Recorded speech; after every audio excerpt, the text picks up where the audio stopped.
ಹಾಸನ ನಗರದ ಸಂತ ಜೋಸೆಫರ ಕಾಲೇಜಿನಲ್ಲಿ 70ನೇ ಕನ್ನಡ ರಾಜ್ಯೋತ್ಸವದ ಅಂಗವಾಗಿ ಆಯೋಜಿಸಿದ್ದ ಕರುನಾಡ ಹಬ್ಬವನ್ನು ಭುವನೇಶ್ವರಿ ದೇವಿಗೆ ಪುಷ್ಪಾರ್ಚನೆ ಮಾಡುವ ಮೂಲಕ ಉದ್ಘಾಟಿಸಿ ಮಾತನಾಡಿದ ರೆವರೆಂಡ್ ಫಾದರ್ ಪ್ರಶಾಂತ್ ಮಾಡ್ತಾ, ಕನ್ನಡ ಭಾಷೆಯು ಸಾವಿರಾರು ವರ್ಷಗಳ ಇತಿಹಾಸ ಸಂಸ್ಕೃತಿಯನ್ನ ಹೊಂದಿದೆ. ಈಗಿನ ಯುವಜನರು ಕನ್ನಡ ಮಾತೆಯನ್ನ ಗೌರವಿಸುವಂತೆ ಭಾಷೆಯನ್ನು ಕೂಡ ಗೌರವಿಸಿ ಉಳಿಸಬೇಕಾಗಿದೆ ಎಂದು ರಾಜ್ಯೋತ್ಸವ ಪ್ರಶಸ್ತಿ ಪುರಸ್ಕೃತ ರೆವರೆಂಡ್ ಫಾದರ್ ಪ್ರಶಾಂತ್ ಮಾಡ್ತಾ ಹೇಳಿದರು. ಪ್ರತಿಯೊಬ್ಬ ವ್ಯಕ್ತಿಗೂ ಕುಟುಂಬದ ಬಗ್ಗೆ ನಂಬಿಕೆ ಇರಬೇಕು. ಕೊನೆಯವರೆಗೂ ಸಮಾಜ ಸೇವೆಯ ನಿಯತ್ತು ಇರಬೇಕು. ಕುಟುಂಬಕ್ಕೆ ವ್ಯಕ್ತಿ ಆಧಾರವಾದಂತೆ ಕನ್ನಡ ನಾಡು ನುಡಿಗೂ ಆಧಾರ ಆಗಬೇಕು.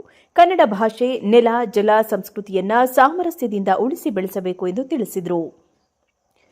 ಕಾಲೇಜಿನ ಪ್ರಾಂಶುಪಾಲ ಡಾಕ್ಟರ್ ಮ್ಯಾಕ್ಸಿಮ್ ಡಯಾಸ್ ಮಾತನಾಡಿ, ವಿದ್ಯಾರ್ಥಿಗಳು ಸ್ವಂತಿಕೆ ಮತ್ತು ಸ್ವಾಭಿಮಾನದಿಂದ ಸುಂದರ ಬದುಕು ಕಟ್ಟಿಕೊಳ್ಳಲು ಪ್ರಯತ್ನ ಮಾಡಬೇಕು ಎಂದರು.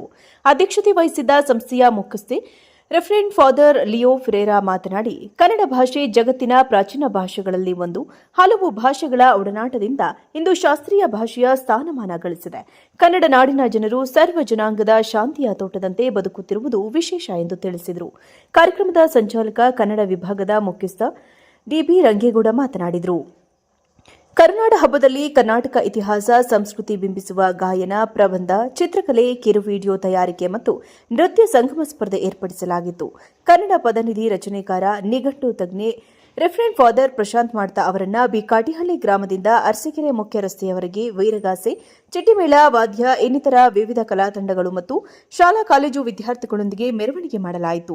ಸಹ ಸಂಚಾಲಕ ಉಪನ್ಯಾಸಕ ಮೋಹನ್ ಪರಿಚಯಿಸಿದರು. ಕ್ಯಾಂಪಸ್ ಆನಿಮೇಟರ್ ರೆವರೆಂಡ್ ಫಾದರ್ ಓಲ್ವಿನ್ ವೈಗಸ್, ಹಣಕಾಸು ಅಧಿಕಾರಿ ರೆವರೆಂಡ್ ಫಾದರ್ ರಯಾನ್ ಫೆರೇರಾ, ಉಪಪ್ರಾಂಶುಪಾಲ ಪ್ರದೀಪ್ ಕುಮಾರ್, ಉಪನ್ಯಾಸಕಿ ಮೋನಿಕಾ, ಕನ್ನಡ ಸಂಘದ ಪದಾಧಿಕಾರಿಗಳು ಉಪಸ್ಥಿತರಿದ್ದರು.